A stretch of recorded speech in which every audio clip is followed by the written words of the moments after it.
यदि आपको कोई लाइफ स्टाइल प्रॉब्लम है और आप ये सोच रहे हैं कि कोई लाइफ स्टाइल प्रॉब्लम को हम कोई जादुई दवाई से, कैप्सूल से, गोली से, इंजेक्शन से या कोई ऐसा मंत्र है उससे हम दूर कर सकते हैं, तो आप बिल्कुल गलत सोच रहे हैं। ऐसा बिल्कुल नहीं हो सकता, ये संभव नहीं है, ये पॉसिबल नहीं है। यदि आपको कोई बीमारी है या आप बीमारी से बचना चाहते हैं और वो आपकी बीमारी ठीक नहीं हो रही है, तो इसका मतलब सीधा सा है कि आपने उस बीमारी के रूट कॉज पे कोई ध्यान ही नहीं दिया है। ना बार बार टेस्ट कराने से आप ठीक हो सकते हैं, ना बार बार आप डॉक्टर बदलने से ठीक हो सकते हैं, और ना ही आपका कोई मंत्र आपको ठीक कर सकता है। केवल आप खुद ही अपने को ठीक कर सकते हैं, क्योंकि बीमारी आपके अंदर है और बीमारी का इलाज भी आपके अंदर से ही शुरू होगा। वो आपके विचार से शुरू होगा, वो आपके शरीर में बदलाव से शुरू होगा। यदि शरीर में आपको स्वेलिंग है तो आपको स्वेलिंग को कम करना होगा, कॉन्स्टिपेशन है तो उसको दूर करना होगा, इंडाइजेशन है तो उसको दूर करना होगा। यदि आपको स्लीपिंग डिस्टर्बेंस है, अच्छी नींद नहीं आ रही, तो अच्छी नींद आनी चाहिए। यदि आपके रिलेशनशिप में कोई कॉन्फ्लिक्ट है तो आपको उसको दूर करना होगा। तो जब तक ये बुनियादी चीजों पे आप फोकस नहीं करेंगे, आप ठीक नहीं हो सकते। अब आज हम बात करेंगे कि शरीर में सूजन और पाचन तंत्र की जो कमजोरी है, वो ही मुख्य कारण है सभी बीमारियों का, और वो रूट कॉज है।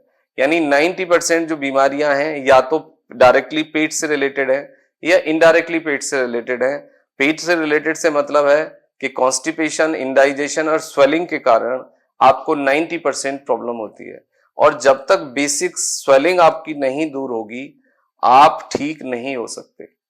तो मैं आपका दोस्त डॉक्टर सुनील कुमार, और आप देख रहे हैं डॉक्टर कुमार एजुकेशन क्लिनिक।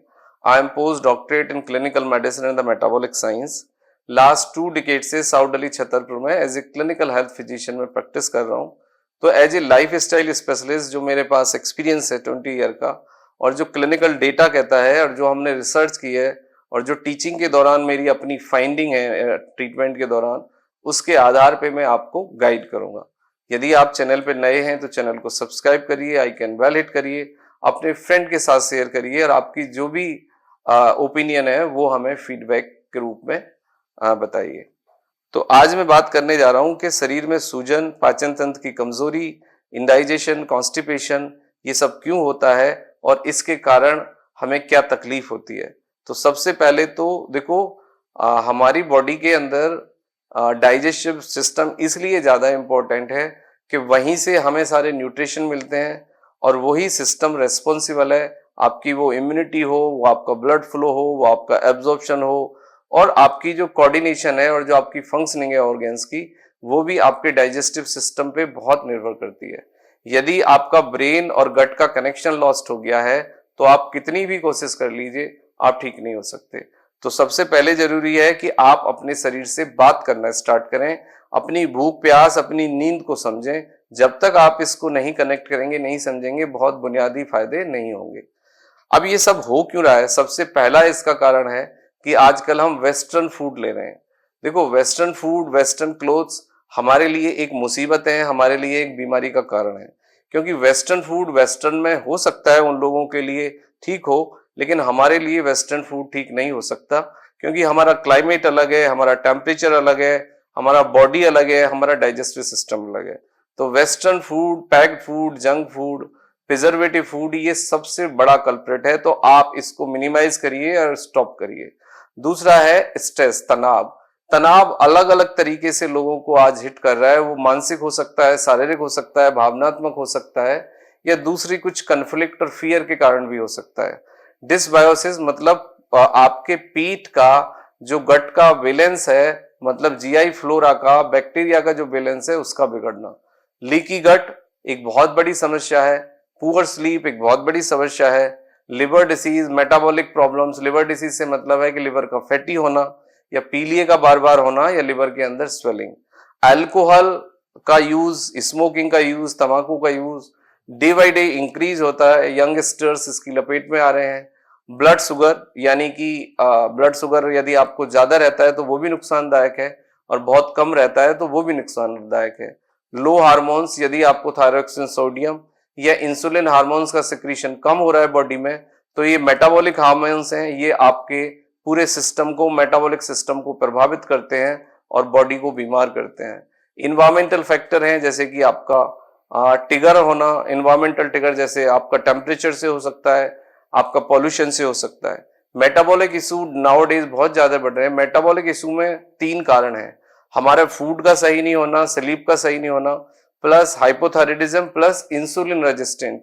ये चारों चीजें बहुत ज्यादा आपके डाइजेस्टिव सिस्टम पे इंपैक्ट डालती हैं और इनसे फिर हमारी होल बॉडी पे फर्क पड़ता है। अब यदि इस तरह की चीजें हैं तो इससे क्या प्रभाव पड़ता है हमारे शरीर पे, वो भी जानना बहुत जरूरी है। आपकी मेमोरी पे फर्क पड़ेगा, आपका जो risk of coronary artery disease, hypertension, diabetes, metabolic problem, ये डबल हो जाएगा। Abnormal cell growth, abnormal cell growth को आप कैंसर से जोड़ के देख सकते हैं कि आपकी जो सेल्स की ग्रोथ है वो एबनॉर्मल हो जाएगी और सेल्स के अंदर जो ऑक्सीडेशन है या सेल्स के अंदर जो मतलब फंक्शनिंग है, माइटोकॉन्ड्रिया है, उसका फंक्शन प्रभावित होगा। डाइजेस्टिव प्रॉब्लम्स सामने आएंगी, लॉस ऑफ मसल्स, आपका जो मस्कुलर मतलब पार्ट है वो कम होगा, वेट गेन करेंगे आप, एजिंग बहुत जल्दी स्टार्ट हो जाएगा। जैसे कि आपने देखा है कि फीमेल्स में ऑस्टियोपोरोसिस और मेल के अंदर एंड्रोपोज और मेल के अंदर टेस्टोस्टेरोन हार्मोन का कम होना, और मेल्स के अंदर आपने देखा है कि आजकल ईडी के केस बहुत ज्यादा बढ़ रहे हैं, इरेक्टाइल डिसफंक्शन यानी सेक्सुअल डिसफंक्शन। इसका मतलब है कि इंसान के पास सेक्स को परफॉर्म करने के लिए पूरी एनर्जी नहीं होती है, या फिर इरेक्शन नहीं होता है, या फिर टाइम ड्यूरेशन उसके पास नहीं लगती है। तो ये सब समस्याएं, इसके पीछे कारण है आपका डाइजेस्टिव सिस्टम का खराब होना और इन्फ्लामेशन का आना। यदि आप इन्फ्लामेशन को रोक लें, डाइजेस्टिव सिस्टम को फिक्स कर लें, तो इन सबसे बच सकते हैं। और इसका एक सिंपल फॉर्मूला है, जंक फूड बंद कर दीजिए, स्मोक बंद कर दीजिए, तंबाकू गुटखा खैनी ये बंद कर दीजिए, प्लस कर्ड खाइए, ओट्स मील लीजिए, फ्रूट्स वेजिटेबल खाइए और एक्सरसाइज करिए, और लगभग 70% लिक्विड लीजिए। यदि आप गर्म पानी पी सकें तो वो आपके लिए बहुत अच्छा है।